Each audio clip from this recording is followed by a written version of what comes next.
Hi friends! ఈరోజు మళ్ళీ మీకోసం ఇంకో డిఫరెంట్ రెసిపీతో వచ్చేసాను. అది చూడండి కలర్‌ఫుల్‌గా ఉన్నాయి. నా చేతిలో ఉన్నవి ఏంటా అని ఆలోచిస్తున్నారా? బీట్రూట్ భక్ష్యాలు చేశానండి. డిఫరెంట్‌గా నా స్టైల్‌లో సొంతగా ట్రై చేశాను. చాలా బాగా వచ్చాయి. మీరు అసలు తినని వాళ్ళు కూడా ఇష్టంగా తింటారు. తినేవాళ్ళు ఇంకా ఇష్టంగా తింటారు. చూసి ట్రై చేసి మీకెలా వచ్చిందో కామెంట్స్‌లో పెట్టండి. నచ్చితే లైక్ చేయండి. యూజ్‌ఫుల్‌గా ఉంటే షేర్ చేయండి. ప్రాసెస్‌లోకి వెళ్ళిపోదాం. వచ్చేసేయండి మరి. పాన్ తీసుకున్నాను. నెయ్యి వేసేసుకొని 1 స్పూను సరిపోతుంది. బీట్రూట్‌ని నా దగ్గర ఒక 2 బీట్రూట్లు పెద్దవి తీసుకొని ఉడికించి పక్కన పెట్టుకొని దాన్ని మిక్సీ పట్టుకున్నాను. ముందుగా అయితే ఇది బొంబాయి రవ్వ ఉప్మా చేసుకుంటాం కదా! బొంబాయి రవ్వ అదనమాట.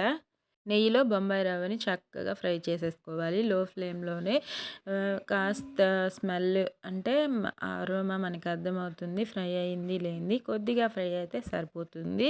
డీప్‌గా ఫ్రై చేయనవసరం లేదు. అది ఫ్రై అయిన తర్వాత ఒక కప్పు దాకా వాటర్ వేసుకున్నాను. నేను ఒక కప్పు బొంబాయి రవ్వ తీసుకున్నాను కదా! ఈ బీట్రూట్‌ని ఉడికించి మిక్సీలో పట్టుకున్నాను. చల్లారిన తర్వాత ఇదిగోండి ఆ పేస్ట్ వేసుకుంటున్నాను. ఇదే మిశ్రమంలో ఉప్మా రవ్వ మిశ్రమంలో ఈ బీట్రూట్ మిశ్రమాన్ని వేసుకుంటున్నాను. మరి మీరు ఒకవేళ 2 కప్స్ వాటర్ వేసుకొని ఉడికించుకోండి రవ్వని. అలా అయినా పర్వాలేదు. నేను ఈ పేస్ట్ వేసిన తర్వాత ఇంకొక 1½ కప్పు దాకా వాటర్ వేసుకున్నాను. మనం బీట్రూట్ ఎలాగో ఉడికించాం కాబట్టి ఇది కుక్ అవ్వడానికి అంత టైం ఏం పట్టదు. ఫ్రై చేయనవసరం కూడా లేదు. ఓకేనా?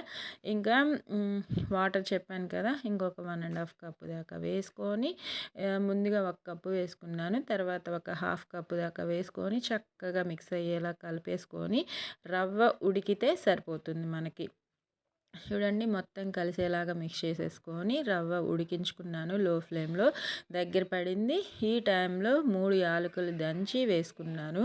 ఇది బాగా ఉడుకుతు అది బాగా ఉడుకుతున్నప్పుడు లో ఫ్లేమ్‌లో చక్కగా ఇంకాస్త దగ్గర పడాలి. మనకి టెక్స్చర్‌ని బట్టి అర్థమవుతుంది. ఇది కాస్త దగ్గర పడిన తర్వాత లో ఫ్లేమ్‌లోనే కుక్ చేసుకున్నాను. ఇది బీట్రూట్ అనేది స్వీట్‌గానే ఉంటుంది కాబట్టి బెల్లం 1 కప్పు వేసుకున్నాను అంతే. ఎక్కువగా వేసుకుంటే స్వీట్ ఎక్కువైపోతుంది. 1 కప్పు బెల్లం వేసుకొని ఒకవేళ మీరు ఎక్కువ తినేవాళ్ళుంటే ఇంకొద్దిగా ఒక పావు కప్పు వేసుకోండి సరిపోతుంది.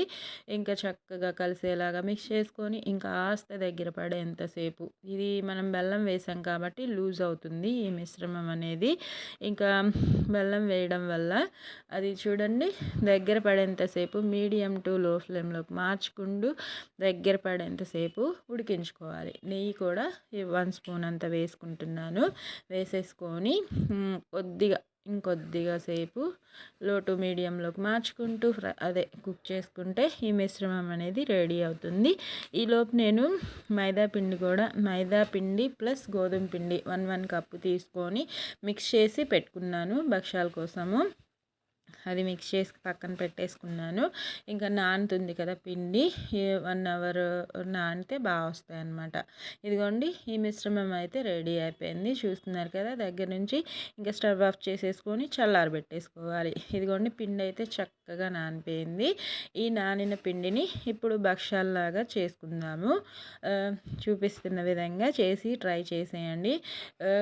కొద్దిగా నాకైతే బయటికి వచ్చేసింది స్టఫ్. కొద్దిగా తీసుకొని చేసుకోండి. నేను ఈ మైదా ఈ పిండి బాల్ చిన్నది తీసుకున్నాను. అందుకే ఇంకా పిండి ముద్దని చక్కగా రోల్ చేసుకొని దానిలో ఇప్పుడు మన స్టఫ్ అనేది పెట్టుకుందాము. లాస్ట్ టైం హల్వా పూరి చేశాను కదా! సేమ్ యాజ్ టీజ్ అలానే ఉంటుంది. కాకపోతే ఇది భక్షాల్లాగా చేసుకున్నాను. ఇదే ప్రాసెస్ మీరు పూరీలాగా చేసుకోవచ్చు. అది కూడా టేస్టీగా ఉంటుంది. బీట్రూట్ హల్వా పూరి అవుతుంది అప్పుడు అది. నేను మాత్రం ప్రస్తుతానికి భక్షాల్లాగా చేసుకున్నాను. కనిపిస్తుంది కదా! సేమ్ ఇలానే చేసుకోండి.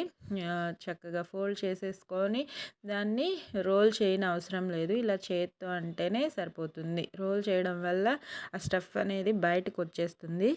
మన పిండి లూజ్గా కలుపుకున్నాం కాబట్టి చేత్తోనే అనుకుంటే సరిపోతుంది. అన్నీ ఇలానే రెడీ చేసుకున్న తర్వాత ఇంకా పెనం మీద లో టు మీడియంలోకి మార్చుకుంటూ చూపిస్తాను ఇప్పుడు అది కూడా. ఇదిగోండి ఇలా కూడా చేసుకోవచ్చు రోల్ చేయకుండా. స్టఫ్ కొద్దిగా తీసుకోండి, ఎక్కువ అయిపోయింది. 1, 2 చేసిన తర్వాత అలవాటు అవుతుంది కదా మనకు కూడా. ఇదిగోండి చక్కగా ఇలా చేసుకొని దీన్ని కూడా చేతితోనే ఒత్తేసుకోండి. అన్ని భక్ష్యాలు ఇలానే రెడీ చేసుకొని పక్కన పెట్టుకొని ఇంకా స్టవ్ మీద పెనం పెట్టుకోవాలి. ఈ లోపు లో ఫ్లేమ్లో హీట్ అవుతూ ఉంటుంది. ఇదిగోండి ఈ విధంగా వచ్చాయి. అన్నీ రెడీ చేసి పక్కన పెట్టుకున్నాను. ఇంకా ఇలాంటి స్వీట్ మీరు ఎప్పుడైనా చేసుంటే నాకు కామెంట్స్లో పెట్టండి. నేనైతే ఫస్ట్ టైం ట్రై చేశాను, సక్సెస్ అయ్యాను. ఇష్టం లేని వాళ్ళు తింటారు, ఇష్టం ఉన్న వాళ్ళు తింటారు. ఎప్పుడు చెప్పేదే కదా, ఆరోగ్యంగా తినాలి, సంతోషంగా ఉండాలి. ఇదిగోండి పెనం పెట్టుకున్నాను, హీట్ అయిపోయింది. ఇంకా దీన్ని నేనైతే నెయ్యితో ఫ్రై చేసుకుంటున్నాను. మీ దగ్గర నెయ్యి లేకపోతే ఆయిల్ అయినా వేసుకోండి, ఇబ్బంది లేదు. నెయ్యితో వేసుకున్నామంటే ఫ్రై చేసుకుంటే మనకి ఫ్లేవర్ బాగుంటుంది. తినేటప్పుడు నెయ్యి ఫ్లేవర్తో టేస్టీగా ఉంటాయన్నమాట. ఓకేనా ఫ్రెండ్స్, ఇవి మనకి ఇది చలికాలమే కాబట్టి ఒక 2 డేస్ ఉంటాయన్నమాట. ఇంకా ఎక్కువ రోజులైతే ఉండవు. ఇంకా ఎండాకాలం అయితే ఫ్రిడ్జ్‌లో పెట్టుకోవాల్సి వస్తుంది. అందుకే తక్కువ క్వాంటిటీ చేసుకోండి, తినండి. ఓకేనా. 2 వైపులా మంచి కలర్ వచ్చేంత వరకు మనకి పిండి ఫ్రై అయితే సరిపోతుంది. పైనున్న లేయరు, లోపల స్టఫ్ అనేది ఆల్రెడీ కుక్ అయిపోయింది కాబట్టి ఇంకా నెయ్యి పైన అప్లై చేసుకుంటూ చక్కగా బొబ్బట్లాగా ఫ్రై చేసుకుంటే టేస్టీ బీట్రూట్ భక్ష్యాలు అయితే రెడీ అయిపోయినట్టే. సూపర్గా ఉంటాయి, టేస్టీగా ట్రై చేయండి.